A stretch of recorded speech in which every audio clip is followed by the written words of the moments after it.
நிறைவாக நம்முடைய ஐயா பாவலர் முனைவர் கடவுள் காமணிநாதன் அவர்கள் சிறப்புரையாற்றார்கள். பாவேந்தர் அவர்கள் குறித்தும் பாவாணர் நம்முடைய பாவலரேர் ஐயாவையும் இணைத்து அவருடைய முனைவர் ஆய்வு பட்டம்கான கருப்பொருளோடு தான் அவர் முனைவு கட்டுரை அமைந்தது. மிக பெரும் சிறப்புகளை நம்முடைய பாவலரேர் ஐயா அவர்கள் பல பாடல்கள் அவருடைய நூல்களுக்கு அணிந்துரையாக எழுதியிருக்கிறார். ஒரு தென்மொழி பாவலர்கள் என்று சொல்ல வருகிற பொழுது ஐயா அவர்கள் ஒரு முதன்மையானவராக அதில் முழுமையாக தோய்ந்திருந்தவர். அவருடைய உரைக்கு பிறகு இந்த சிறப்புகளை பெற்றவர்கள் சில மணித்துளிகள் நன்றியுரையாக ஆற்றுவதோடு இந்த விழா சிறப்பு நிறைவுறும். ஐயா அவர்களை உரையாற்ற வைக்கிறேன்.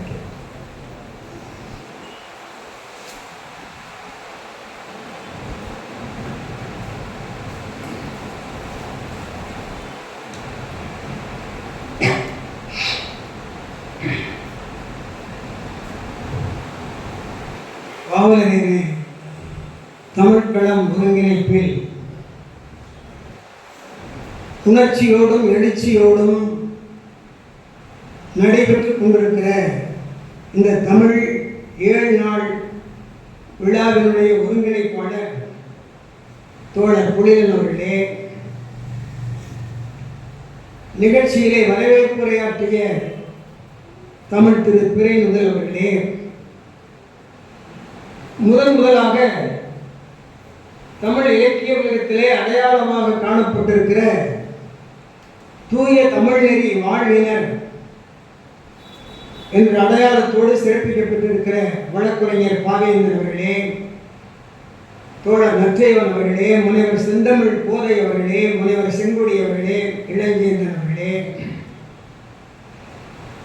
இந்த பெருமக்களுக்கெல்லாம் சிறப்பு செய்து ஐயா அவர்களுக்கு பின்னாலே தென்மொழியை மிகச் சீரும் சிறப்புமாக தொடர்ந்து நடத்தி கொண்டிருக்கிற ஆற்றல் மிகு தமிழிய நெறியாளர் முனைவர் பூங்குன்றன் அவர்களே, முனைவர் குணத்துகையன் அவர்களே, தென்னவன் அவர்களே, இந்த விழாவிலே கலந்து கொண்டு பெருமை சேர்த்துக் கொண்டிருக்கிற புலவர் பெருந்தகை ஐயா வெற்றிவேலன் அவர்களே, தென்மொழியினுடைய புலவராக இருக்கிற ஐயா பிச்சைவெளி நாயகம் அவர்களே, புலவர் அரங்கநாதன் அவர்களே, சின்னப்பா தமிழர் அவர்களே, ஏனைய தமிழ் உணர்வாளர்களே, மாணவர்களே, உங்கள் அனைவருக்கும் என்னுடைய அன்பான வணக்கம். புரட்சி பாவலர் பாவேந்தரை பற்றி இங்கே உரையாற்றுகிற வாய்ப்பினை வழங்கியமைக்காக நம்முடைய விழா ஏற்பாட்டாளர்கள் அனைவருக்கும் என்னுடைய நெஞ்சம் நிறைந்த நன்றியை முதற்கண் தெரிவித்துக் கொள்கிறேன். ஐயா முனைவர் பூங்குன்றன் அவர்கள் குறிப்பிட்டது போல 1990 திருச்சிராப்பள்ளி பாரதிதாசன் பல்கலைக்கழகத்திலே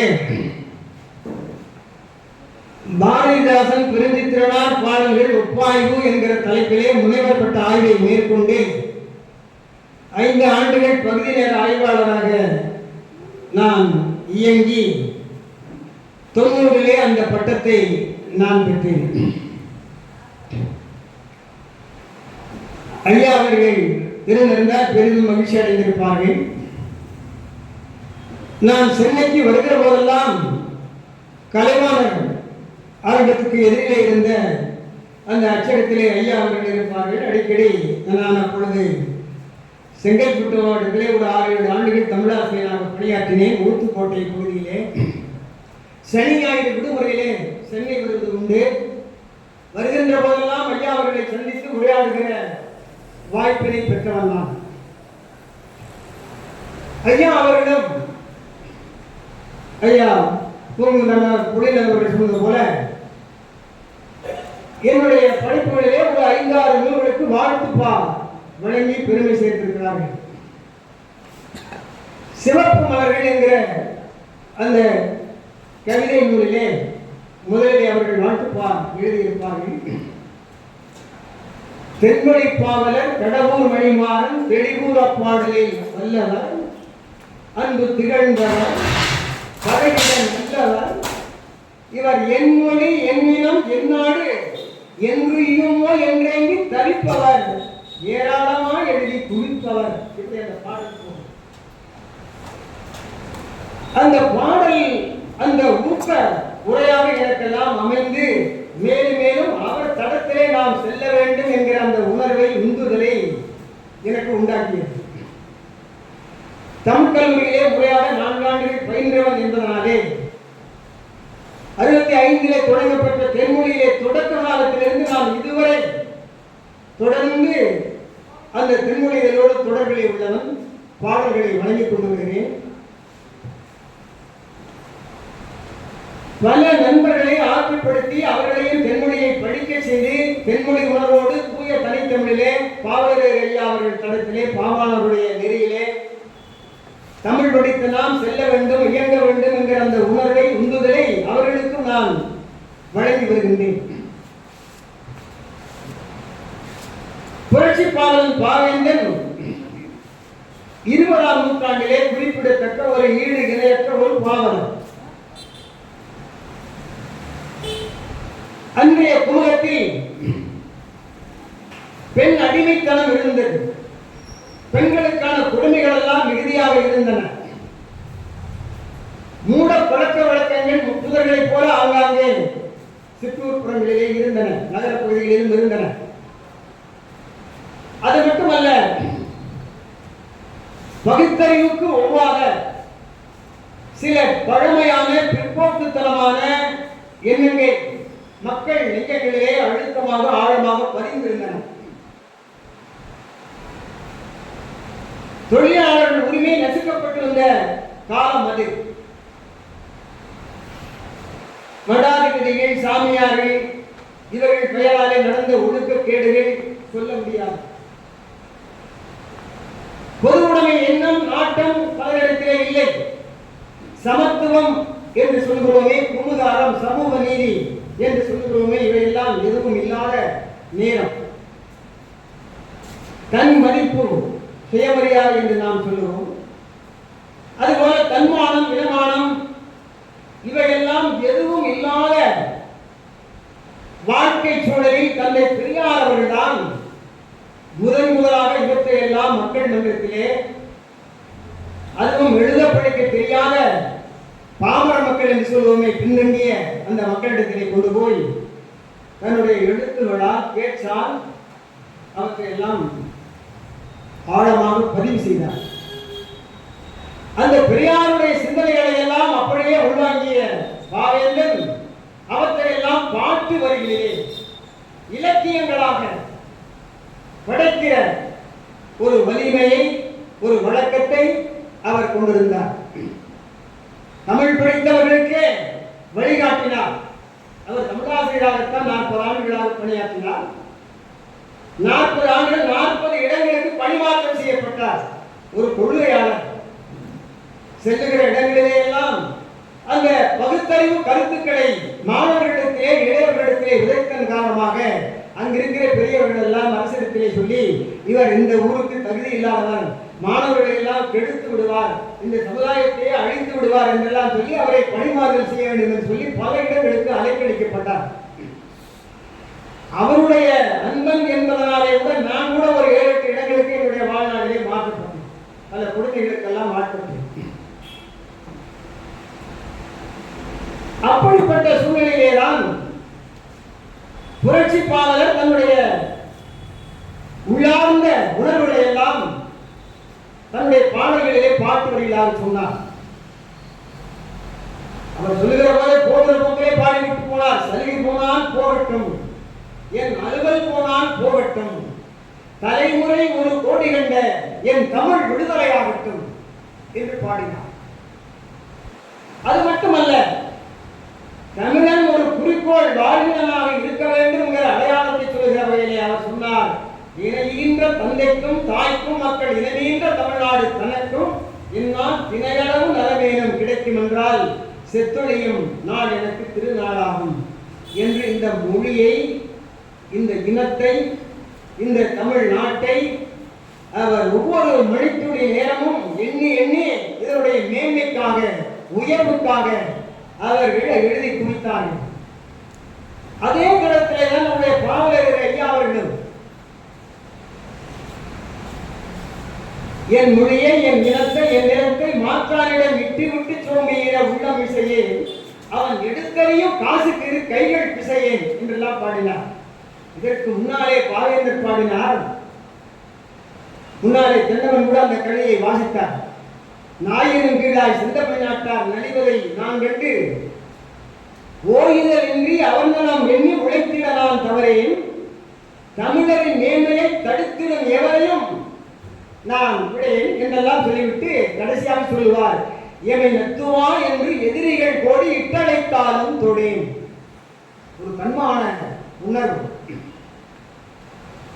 எப்படியெல்லாம் புரட்சி பாவலன் பாவேந்தன் எழுதினாவோ அதே கருத்தில் பாவலரேர் அவர்கள் தன்னுடைய வாழ்க்கையிலே தன்னை தலைமை மாணாக்கராக, பாவேந்தருக்கு தலைமை மாணாக்கராக அழைத்துக் கொள்வதை பெருமைப்பட்டு அவருடைய பொய்யாக்கடை போன்ற நூல்களை கூட நம்முடைய பாவேந்தர் அவர்கள் அணிந்துரை எழுதியிருக்கிறார்.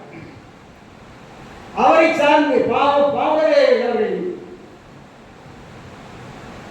பாவேந்தர் எழுதிய குடும்ப விளக்காக இருக்கட்டும், பாண்டியன் பரிசாக இருக்கட்டும், எதிர்பாராத முத்தமாக இருக்கட்டும், தமிழச்சியின் கத்தியாக இருக்கட்டும், குறிஞ்சி திட்டு, இப்படி எண்ணற்ற காப்பியங்களை எல்லாம் படைத்தார். அதே போல பாவலரேர் அவர்களும் ஐயா பொய்யாக்கடை போன்ற பாவியங்களை எல்லாம் அவர்கள் படைத்தார்கள். இந்த படைப்புகள் மூலமாக தூய தமிழை பாவலரேர் நிலைநிறுத்தினார். பாவேந்தர் வடமொழி போன்ற மொழிகளெல்லாம் கலப்படமாக வந்து எல்லோரும் பேச்சிலே, எழுத்திலே பிறமொழி சொற்களை கலந்து பேசுகிற போது கடுமையாக கண்டனங்களை பதிவு செய்தார். வடமொழி புகழ்ந்திடும் தமிழ்வாய் எதிர்வர காணில் காரினி உமிழ்வாய் என்று கடுமையாக சொன்னார். ஆகவேதான் தமிழ் உண்டு, தமிழ் மக்கள் உண்டு, இந்த தமிழுக்கு ஆளும் செய்வோம் நல்ல தொண்டு என்கிற அந்த வரையறையோடு இயங்கி வந்தார். படித்தவர்கள், இளைஞர்கள், குமுதத்திலே மிக உயர்ந்த பொறுப்பிலே உள்ளவர்கள், அரசின் சார்பிலே இருந்த அலுவலர் குடும்பத்தில் இவர்களுக்கெல்லாம் அந்த தமிழ் உணர்வை உண்டாக்குவதிலே மிக முனைப்பாக இருந்தவர்கள் இந்த இரண்டு பாவலர்கள், பாவேந்தரும் பாவலரேர் அவர்கள். ஆகவேதான் தமிழர்களை எவையெல்லாம் பின்னுக்கு தள்ளுகிறதோ, தோழர் புலிகன் அவர்கள் சொன்னார்கள், நாம் இப்படியெல்லாம் பின்னடைவுகளை சந்தித்துக் கொண்டிருக்கிறோம் என்று மிகப்பெரிய நீண்ட பட்டியலை அவர்கள் மொழியை குறிப்பிட்டார்கள். எல்லா நிலையிலும் பின்னடைவைத்தான் நாம் சந்தித்துக் கொண்டிருக்கிறோம். என்றைக்கு நாம் எழுவோம் என்று தெரியவில்லை. எந்த ஆட்சிகள் இருந்தாலும், எவ்வளவு சீர்திருத்தங்களை நாம் இது போன்ற அரங்குகளிலே, மேடைகளிலே முழங்கினாலும் நடப்பது என்னமோ நடந்து கொண்டுதான் இருக்கிறது. அவர்களுக்கு ஒரு விழிப்புணர்வை, நல்ல இனமான உணர்வை, தமிழ் உணர்வை போதிய அளவுக்கு நம்மாலே மூட்ட முடியவில்லை என்பதுதான் உண்மை. நிறைய பாடினார். இந்த வடமொழி கலப்பை பற்றி பாடுகிற போதுதான் பாடினார், காரிருவால் சூரியன் தான் மறைவதுண்டோ, கரை சேற்றால் தாமரையின் வாசம் போமோ, பேரறிப்பால் உண்மைதான் இன்மையாமோ, பிறர் சூழ்ச்சி செந்தமிழை அழிப்பதுண்டோ என்று 4 வரையிலே பாடுகிற போது வடமொழி தமிழோடு இரண்டரை கலந்து பாருங்கள். இன்றைக்கு தமிழ்நாட்டிலே எல்லோரும் குறிப்பிட்டார்கள், மருத்துவ இனப்பட தமிழ் பிள்ளைகளுக்கு தமிழிலே பெயரிட மறுக்கிறார்கள். ஒரு சூழலை எடுத்துக் கொண்டவர்களைப் போல இனி தமிழிலே நாம் பெயரிட்டு போவதில்லை. அப்படி எந்த குழந்தையாக இருந்தாலும், ஒரு வகுப்பறையிலே பார்த்தால், கல்லூரியாகட்டும் பள்ளியாக இருக்கட்டும், 40 குழந்தைகள் வகுப்பறையில் இருந்தால் ஒரு 4 பேருடைய பெயர்கள் கூட தமிழ். இந்த அளவுக்கு இந்த நாம் வாழ்கிற இந்த காலத்தில் 21ஆம் நூற்றாண்டிலே இந்த எழுச்சி, உணர்ச்சி நம்முடைய தலைமையாக வந்து கொண்டிருக்கிற இந்த கால வெளியிலே நாம் இப்பொழுதே இதையெல்லாம் சந்தித்துக் கொண்டிருக்கிறோம். இன்னும் எதிர்காலம் எப்படி போகுமோ என்று நம்மால் கற்பனை கூட செய்ய முடியவில்லை. ஐயா பூமிநாதன் சொன்னார்கள், பல அரசு நிலைகளிலே எவ்வளவு பெரிய மாற்றங்கள் அவற்றை எல்லாம் உண்மையாக இருப்பவர்களை கூட நிறைவேற்றுவதற்கு தயங்குகிற, பின்தங்குகிற, அல்லது அதை மடைமாற்றம் செய்து திருப்புகிற வேறு வகையிலே போய்கொண்டிருக்கிற இந்த சூழ்நிலையை எல்லாம் அவர்கள் வருத்தத்தோடு குறிப்பிட்டார்கள். ஆகவேதான் பாவேந்தர் சொன்னார், ஏறக்குறைய செந்தமிழ்நாடு அதை அடிமைப்பட்டுதான் கிடக்கிறது. செந்தமிழை செந்தமிழர் நாட்டை சிறைமீட்க நந்தமிழர் உள்ளத்தில் வையம் நடுநடுங்கும் என்று சொல்லி அப்படிப்பட்ட ஒரு புரட்சி தோன்றி ஒரு விழிப்புணர்வை ஏற்படுத்தாதோ குந்தி குரல் எடுத்து பூவாய் கருங்குயிலே என்று அவர் முடிப்பார். அப்படிப்பட்ட அந்த உணர்வு நிலைகளை எல்லாம் புரட்சி பாவலுடைய பாவேந்தர்களிலே தான் சொன்னார். பாவலரே சொல்வார், அவருடைய இலக்கினை, வாழ்க்கையின் நோக்கத்தை, குறிக்கோளை சொல்கிற போது அந்த 4 வரி பாடல்களை சொல்லுவாரே, கெஞ்சுவதில்லை பிறர்வான் அவர் செய் கேட்டிருக்கும் அஞ்சுவதில்லை, மொழியையும் நாட்டையும் ஆளாமல் துஞ்சுவதில்லை, எனவே தமிழர் தோல் எழுந்தால் எஞ்சுவதில்லை, உலகில் எவரும் எதிர் நின்றேன். அதைத்தான் பாவேந்தர் முன்னாலே சொல்லிவிட்டு போனார். இணையேன்ற தந்தைக்கும் தாய்க்கும் மக்கள், இனமேன்ற தமிழ்நாடு தனக்கும் என்னால் என்று சொல்லிவிட்டு போனார். தமிழருக்கே நாம் தமிழ்நாட்டிலே தான் வாழ்கிறோம், நம் நாடு தமிழ்நாடு என்று சொல்லுகிற அவலத்தை பாவேந்தர் எண்ணி வருந்தினார். நம் நாடு தமிழ்நாடு, நாமெல்லாம் தமிழ் மக்கள், இன்பம் கோரி இந்நிலத்தில் வாழ்வதில் மூச்சாலே அம்மூச்சு தமிழே, அந்த பொன்னான தமிழாலே தமிழ் சார்ந்தவர் புகழ்ந்த தமிழ் சட்டம் ஒன்றே. கடைசியாக சொல்லுவார், இந்நாட்டை ஆண்டிடுதல் வேண்டும், அதை இகழ்வானை ஒழித்தல் வேண்டும். நாளை மறுநாள் தேர்தல் நடைபெற போகுது. வடக்கே இருப்பவர்கள் வாய்விழந்து கொண்டிருக்கிறார்கள். தமிழ்நாட்டை சூறையாட வேண்டும் என்கிற மூடத்தனத்திலே ரொம்ப முரட்டுத்தனமாக, ஏனென்றால் பஞ்சாபிலே ஒரு சட்டமன்ற உறுப்பினர் இருந்தாலும் கூட அவரை எல்லாம் விலக்கி வாங்கி ஆட்சியிலே உட்கார வேண்டும் என்று ஆளாய் பறக்கிற நாயகை நரிகளாக இருக்கிற அவர்கள் ஒருவேளை தமிழ்நாட்டிலே புகுந்து விட்டால் அந்த ஐயப்பாட்டை நம்முடைய பூங்குதன் கூட தெரிவித்திருக்கிறார்கள். அண்டை மாநிலத்திலே சில நாட்களுக்கு முன்னாலே பிரெஞ்சு மொழியை நீக்கிவிட்டார்கள். புதுவையிலே காலங்காலமாக இருந்து வருகிறார். அந்த புதுச்சேரி மக்களுக்கு 2 குடியுரிமை உண்டு. பிரான்சுக்கு போவார்கள், அங்கிருப்பவர்கள் இங்கிருப்பார்கள். இந்த 2 நாடுகளுக்கும் குடியுரிமை பெற்ற நாடாக பல ஆண்டுகளாக இருந்ததை மாற்றி இன்றைக்கு அந்த பிரெஞ்சு இருக்கிற இடத்திலே இந்தியை கொண்டு வருகிறார்கள் என்று சொன்னால் என்ன கொடுமை! என்ன போராட்டங்கள் இருந்தாலும் யாரும் வெல்லப் போவதில்லை. அந்த அளவிற்கு ஒரு வெறித்தனமாக ஆட்சி அதிகாரம் எங்கள் கையிலே இருக்கிறது என்பதற்காக இதையும் நம்மாலே செய்ய முடியும் என்கிற அந்த குடியாட்சி மாண்பை, அதனுடைய குரல் வழியை நிறைந்து எல்லோரையும் ஒரு இழிந்த நிலைக்கு ஆட்படுத்துகிற அவலத்தை நாம் நம்முடைய காலத்தில் பார்த்துக் கொண்டிருக்கிறோம். இன்னும் உதவிக் கொண்டுதான் இருக்கிறோம். எனக்கு இப்படி ஒரு எழுச்சி ஏன் வந்தது என்பதை நான் முதலிலே சொல்ல விரும்புகிறேன். பாவேந்தர் தமிழ் இயக்கத்திலே ஒரு பாடல் பாடுவார், புலவர்களை பற்றி ஒரு பாடல் பாடுவார். அந்த பாடல் நான் புலவர்களிலே முதலாண்டு படிக்கிற போதே என்னுடைய பார்வையிலே பட்டது அந்த தமிழ் இயக்கம்.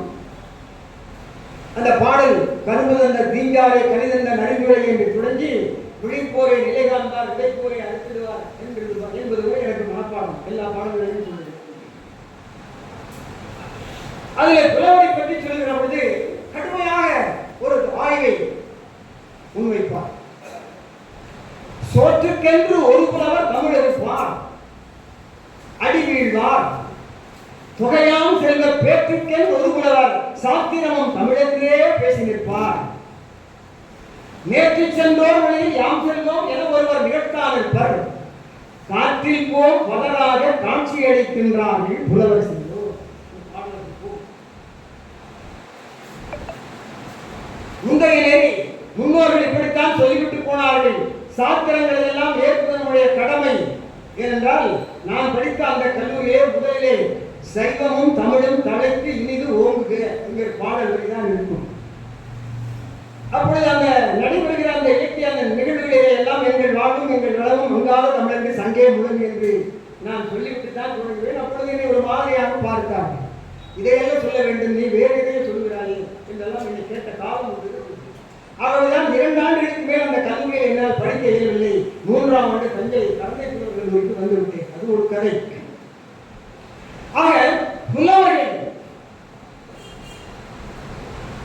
எப்படி வேண்டுமானாலும் அவருடைய ஆற்றலால் சொன்ன சொற்களை போற்றினும் போற்றுவர், பொருள் உணாவில் தூற்றினும் தூற்றுவர், சொன்ன சொற்களை மாற்றினும் மாற்றுவர் என்றெல்லாம் பொருள் மாலைக்கு சொந்தக்காரர்கள் இதெல்லாம் இந்த காலம் இருந்தது.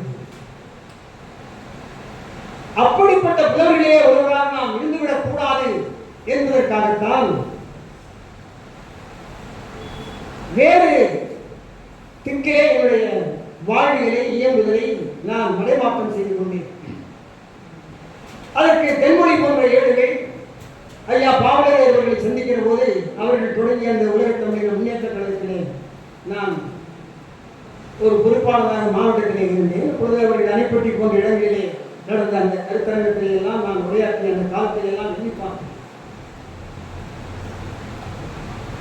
எனவே அப்படிப்பட்ட அறிஞர் பெருமக்கள் தனித்தமிழ் உணர்வை பாவாணர் போன்றவர்கள் எல்லாம் ஊட்டியதற்கு பின்னாலும் தமிழகத்திலே எந்த மாற்றமும் மனமாற்றமும் வரவில்லை என்று சொன்னால் அதுதான் நாணத்தக்கதாக, உண்மையிலேயே உள்ளம் நெடுங்கத்தக்கதாக இருக்கிறது. ஆகவேதான் பாவலர் பாடினார், எனக்கு தெரியும் இந்த தமிழன் என்றைக்கும் உட்பட மாட்டான் என்பது. காரணம் அடுத்துகிறார், தனக்கும் உதவான், தமிழுக்கும் உதவான், தன்னின மேன்மைக்கும் நாட்டுக்கும் உதவான். எனக்கு தெரியும் இந்த தமிழன் என்றைக்கும் உட்பட மாட்டான். தெளிவாக சொன்னார். அடுக்கடுக்கான காரணங்களை இருக்கிறார்.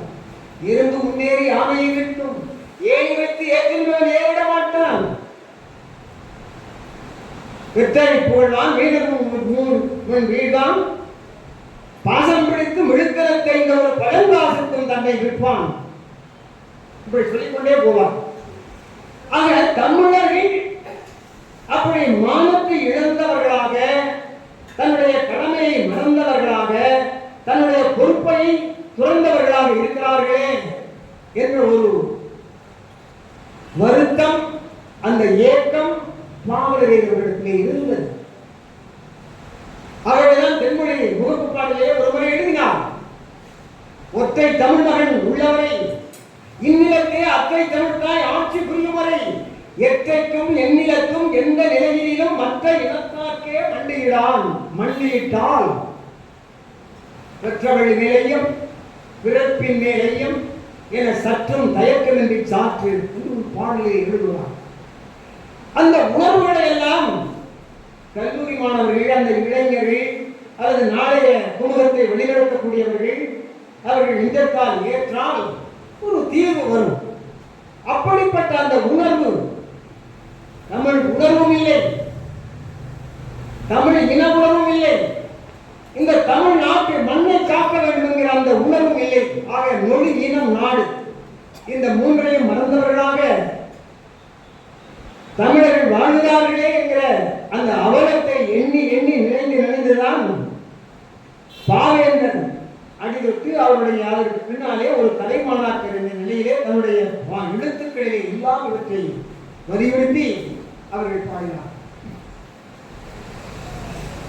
இந்தியை பற்றி இன்றைக்கு பார்த்தால் நடுவன்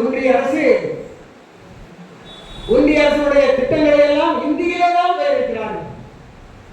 12ஆம் வகுப்பு சிபிஎஸ்இ குழுமே அதனுடைய கல்வியிலே பெரும் மாற்றத்தை கொண்டு வருகிறார்கள். மும்மொழி கொள்கையை திணித்தே தீர்வுகிறார்கள். அதுவும் அவர்கள் சொல்வது இந்திய மொழியிலே ஏதேனும் 2 மொழியை ஒரு மாணவன் படித்தே ஆக வேண்டும் என்கிற இந்த கட்டாயத்தை, ஒரு திணிப்பை கொண்டு வருகிறார்கள்.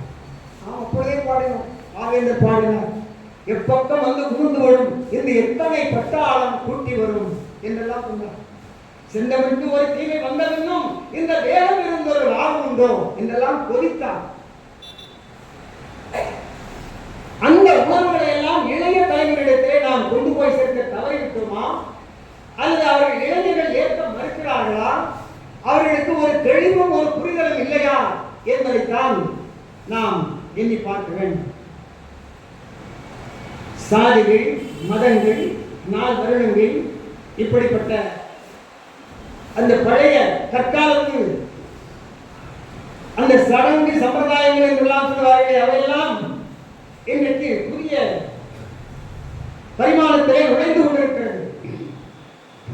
பாவேந்தர் மிக தெளிவாக சொன்னார். தொழிலாளர்களை பற்றி பாடுகிற போது ஒரு பெரிய நீண்ட பாடலை பாடுவார். சிற்றூரும் மரப்படுத்த வயலமாறு தேக்கினர் வாய்க்கால் வகைப்படுத்தி என்று சொல்லுகிற போது கடைசியாக சொல்வார், இக்கால நால்வரும் அன்றிருந்தால் இருட்டுக்கு முன்னேற்றம் ஆவதன்றி புக்க பயன் உண்டாகும். பொழுதுதோறும் புயலுக்கும் மணலுக்கும் சேத்தினுக்கும் கக்குமிஷ பாம்பினுக்கும் பிளத்தினுக்கும் என்றெல்லாம் சொல்லிவிட்டு இவர்கள் எல்லாம் எந்த நாள் உயரப் போகிறார்கள் என்று வருந்தி பாடுவார். பெண்களை எல்லாம் பாவேந்தர் பாடுவார், அச்சமில்லாத பெண்கள் அழகிய இந்நாட்டின் கண்கள் என்று பாடுவார். பெண்கள் வீரத்தை ஏற்றுக்கொண்டவர்களாக அதன்படி நடக்கின்றவர்களாக இருக்க வேண்டும். ஆண் பெண் அந்த சமன்மை கோட்பாடு தமிழ்நாட்டிலே நிலவ வேண்டும் என்கிற ஆர்வத்தை அவர்கள் சொன்னார்கள். வெறும் ஆடைகள் அணிகலன்களுக்காக வாழ்கின்றவர்கள் பெண்கள் அல்ல. ஆடை அணிகளின் ஆசைக்கு வாசமலர் தேடுவதும் ஆடவருக்கு சேவித்திருப்பதும் அஞ்சுவதும் நாடுவதும் ஆய்வோல் வாழ்வதும் துஞ்சுவதுமாக கிடக்கும் மகளினம் மானிடர் கூட்டத்தில் வலிவற்ற ஓர் பகுதி என்று சொல்லிக்கொண்டே போவார். ஆக பெண்கள் எந்த நிலையிலும் ஆண்களை விட தாழ்ந்தவர்கள் கீழானவர்கள் என்கிற நிலையிலே இல்லாமல் அவர்கள் பேச்சுரிமையுடையவர்களாக, பெண்ணுக்கு பேச்சுரிமை வேண்டாம் என்கின்றீரோ, மண்ணுக்கும் கேடாய் பிடித்தீரோ பெண்ணினத்தை என்றெல்லாம் சொல்லிவிட்டு சொல்லுவார். தந்தை பெரியார் அவர்கள் 59 சுயமரியாதை மாநாடு செங்கல்பட்டிலே நடந்தபோது பெண்களுக்கு பேச்சுரிமை என்ன, சொத்துரிமையே தர வேண்டும் என்று தீர்மானம் போட்டார். அப்படிப்பட்ட அந்த பெண்களாக அவர்கள் விளங்க வேண்டும் என்பதை சொன்னார். அப்படி சொன்ன பாவேந்தர் தான் பெண்ணடிமை தீர்மட்டும் பேசும் திருநாட்டும் மண்ணடிமை தீர்தல் உயர்கொண்டேன். பெண்கள் இன்றைக்கு அடிமை இல்லாதவர்களாக, வீரம் தெரிந்தவர்களாக, ஆண்களோடு நிகழ்வாக எல்லா நிலையிலும் உயர்ந்தவர்களாக வாழ்கிறார்களோ அன்றைக்கு தான் இந்த குமுகம் சமநிலையில் இருக்கும் என்பதை மிக தெளிவாக அவர்கள் சொன்னார்கள். ஆகவேதான் பெண்களுக்கு கல்வி வேண்டும் என்று சொன்னார். அது எதற்காக? குடித்தனம் பேணுவதற்கு பெண்களுக்கு கல்வி வேண்டும் என்று சொன்னார். மக்களை காப்பதற்கு பெண்களுக்கு கல்வி வேண்டும், கல்வியை பரப்புவதற்கு பெண்களுக்கு கல்வி வேண்டும், உலகினை உயர்த்துவது என்றெல்லாம் அவர் சொல்லுவார். ஆக இப்படி எல்லா நிலையிலும் பொது உடைமை சிந்தனை மிக்க பாவேந்தர் அந்த ஓடப்பர் பாட்டு உங்களுக்கு எல்லாம் தெரியும். ஓடப்பராய் இருக்கும் ஏழையப்பர் உதயப்பராய் விட்டால் ஓர் முடிக்கும், ஓடப்பர் உயரப்பர் எல்லாம் மாறி ஒப்பப்பராய் விடுவார் உணரப்பாணி. அந்த மாதிரி ஒரு பொது உடைமை சிந்தனைகளை தன்னுடைய படைப்புகளிலே இலக்கியங்களிலே படைத்து காட்டி மற்றவர்களுக்கெல்லாம் வழிகாட்டியவர் பாவேந்தர். ஏனென்றால் செல்வர்கள் செல்வர்களாக உயர்ந்திருப்பதும் ஏழைகள் ஏழைகளாகவே தாழ்ந்து போவதும் எந்த ஒரு நிகரமை கூதாயம் ஏற்படுவதற்கு வழியே இல்லை. ஆகவேதான் அவர் சொன்னார், எல்லோரும் சமமாக இருக்க வேண்டும் என்கிற அந்த நிலையிலே தான் அவருடைய கருத்துக்களை எல்லாம் முன்வைத்தார். அதிகரித்த செல்வம் எல்லாம் தொகை தொகையாய் அடுக்கடுக்காய் சிலரிடம் போய் ஏறிக்கொண்டு சதிநாடு தேவடியால் போராடிட்டு தரித்திரோ புழு போல பிடிக்கின்றார்கள். இப்படியெல்லாம் கண்ணாலே கண்ட நாம் சந்தித்த அந்த வாழ்க்கை சூழலை பாவேந்தர் அவர்கள் பாண்டியத்திலே பதிவு செய்தார்கள். அதை படிக்கின்றவர்கள், வழிநடத்துகிற அரசியல் கடமையிலே உயர்நிலையிலே இருப்பவர்கள், ஆட்சி அதிகாரத்திலே இருப்பவர்கள், இப்படியெல்லாம் அந்த காலத்திலே ஏறக்குறைய 136 ஆண்டுகள் ஆகுது பாவேந்தர் பிறந்து. அவர் இறந்த 64 இறந்தார். ஏறக்குறைய 30-36 ஆண்டுகள் ஆகுதுங்க. பாவேந்தரை பற்றி நாம் பேசுகிறோம் என்று சொன்னால் அவருடைய சிந்தனைகளை, அவருடைய கருத்தியல்களை நாம் மக்கள் மன்றத்திலே ஏறக்குறைய நம்மை போன்றவர்கள் எல்லாம் கொண்டு செல்ல தவறிவிட்டோமோ என்கிற குற்றம் கூட என்னை போன்றவர்களிடத்திலே இருக்கிறது. ஆகவேதான் அவர் சொன்னார், கடைசியாக பாடுகிற போது சொன்னார், வீழ்ச்சி ஒரு தமிழகத்திலே எழுச்சி வேண்டும், இசையொழிந்த தேகத்திலே வன்மை வேண்டும், சூழ்ச்சிதனை வெங்கலத்தை பொறாமை எண்ணெய் தொகையாக எதிர்நிறுத்தி தூள் தூளாக்கும் காட்சிந்தை மரச்செயல்கள் நிலைய வேண்டும், இதற்கெல்லாம் கடல் போல செந்தமிழின் பெருக்கம் வேண்டும் என்று சொன்னார். தமிழை மறந்துவிட்ட தமிழர்களாக வாழ்வதிலே பயனில்லை, நன்மை இல்லை. நம்முடைய முகமாக இருப்பது தமிழினத்துடைய முகமாக நமது முகவரியாக இருப்பது, அடையாளமாக இருப்பது நம்முடைய மொழி. அந்த மொழி தாழ்ந்தால் நம்முடைய வாழ்க்கை தாழ்ந்துவிடும், நம்முடைய அடையாளம் தொலைந்துவிடும். நாம் மற்ற இனத்தவர்களுக்கெல்லாம் பின்தங்கியவர்களாக நாம் கருதப்படுவோம். இன்றைக்கு உலகத்திலே பார்த்தால் 100க்கும் மேற்பட்ட நாடுகளிலே தமிழர்கள் தான் வாழ்ந்து கொண்டிருக்கிறார். சில நாடுகளிலே நம்மை விட அதிகமாக விழிப்புணர்ச்சியும் பொறுப்புணர்ச்சியும் மிக்கவர்களாக, தமிழை நேசிக்கின்றவர்களாக, காக்கின்றவர்களாக கூட தமிழர்கள் வாழ்கிறார்கள். ஆனால் தாய் தமிழகத்திலே வாழ்கின்றவர்களுக்கு அந்த தமிழ் உணர்வோ தன்மான உணர்வோ இல்லை என்பதுதான் வருந்தத்தக்க ஒன்றாகும். அதை பாவலர் தமிழ் களம் மீட்டெடுக்கிற வகையிலே தான் இது போன்ற நிகழ்வுகளை எல்லாம் பாவேந்தருடைய பெயராலே இந்த மாதிரி உரையாற்றுகிற வாய்ப்புகளை இதன் மூலமாக வந்து மக்கள் மன்றத்திலே கொண்டு சென்று நாம் இன்னும் உயர்ந்த நிலைக்கு நாம் செல்ல வேண்டும். தாழ்ந்த நிலையிலே இருந்து நம்மை நாம் தடுத்தாட்கொண்டு நாம் பிற இனத்தவர்களைப் போல எல்லா நிலையிலும் உயர்ந்தவர்களாக, பெருமைக்குரியவர்களாக சங்ககால வாழ்க்கையை பற்றி நாம் இலக்கியங்களிலே படிக்கிறோம். தமிழர்கள் எப்படியெல்லாம் வாழ்ந்தார்கள், எப்படியெல்லாம் அந்த சேர சோழ பாண்டியர்கள் காலத்தில் இருந்தவர்கள் வெளிநாட்டு தொடர்புகளை, வணிக தொடர்பாக இருக்கட்டும் அல்லது வேறு பல தொடர்புகளாக இருக்கட்டும், நம்முடைய தமிழ் மரபை, தமிழ் பண்பாட்டை, தமிழ் ஆலயத்தை, இவற்றையெல்லாம் இன்றைக்கு நாம் தொலைத்தவர்களாக அல்லது மறந்தவர்களாகத்தான் இருக்கிறோம் என்பதுதான் வருந்தத்தக்க செய்தி.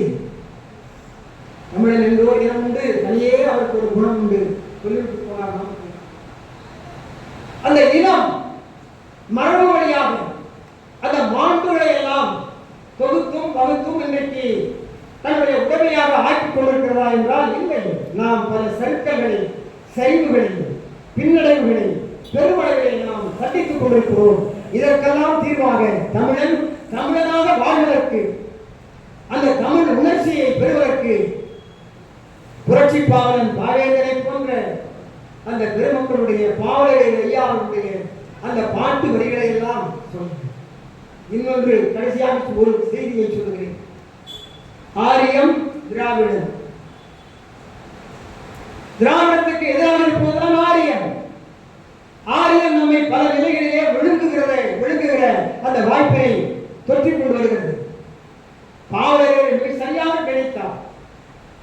நம்மளே ஏன் இப்படி இருக்கிறாய், ஆரியருக்கு பாய் விரித்தாய், முதல்ல அதுதான் தலையில சமட்டெளி மாதிரி போட்டார். ஆரியருக்கு பாய் விரித்தார், ஆங்கிலருக்கு கற்பிழந்தாய், பூரியசை இந்திக்கு பொற்பிழந்தாய், யார் யாருக்கு தாழ்பிடிக்க காத்திருக்கின்றாயோ தமிழ் மகனே வாழ்பிடிக்கும் கையால் வணங்கி மீசை வெடித்து விடு, முன்முடிமை வைத்துக் கொள், காசை பெரிதாக கருத்தில் வை, பூசிவிழா மானம் அறக்கலக்கு ஏதோ உனக்கு மனைவி மக்கள் சொல்லிவிட்டு கடைசியாக சொல்லுகிறார், பன்றி போல் தின்று கொழுத்து திரி. இந்த முடியவில்லை. எக்கேடு போனால் என்ன, நீ எப்படியோ தொலைந்து போகும் என்று ஒரு சாபம் போல அவர்கள் கடைசியாக சொல்லுகிறார்.